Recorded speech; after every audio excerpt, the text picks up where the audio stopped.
First నేను అందరికి చాలా థ్యాంక్స్ చెప్తున్నాను. ఎందుకంటే నాకు ఎంతో సపోర్ట్ ఇచ్చారు. మా మదర్ ఎక్స్పైర్ అయ్యారు రీసెంట్ గా, కానీ ప్రతి ఒక్కరు నాకు మెసేజ్ చేస్తున్నారు, మేమందరం ఉన్నాం రా నీకు అని. ప్రతి ఒక్క ఆంటీ మేమందరం లేమారా, మేమందరం నీ మదర్ లాగే అని నాకు చాలా సపోర్ట్ ఇచ్చారు. చాలా హ్యాపీగా ఫీల్ అవుతున్నాను. నేను ముఖ్యంగా ఈ రోజు 4th డే, సో కార్యక్రమాలు జరుగుతున్నాయి ఇంట్లో. ఇలాంటి సిచ్యువేషన్ లో కూడా నేను ఈ వీడియోలో మీ అందరికీ రావడానికి కారణం, నిన్న ఒక ప్రోమో రిలీజ్ అయింది.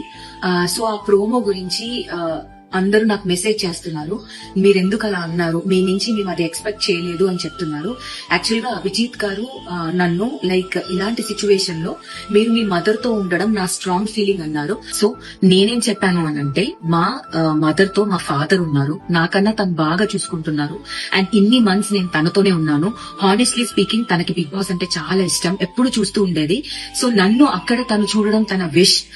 తను ఎంత గట్టిగా సంకల్పం చేసుకోకపోతే ఎక్కడ యూకే, ఎక్కడ నేను, ఎక్కడ 15 మెంబర్స్ లో నేను రాగలను.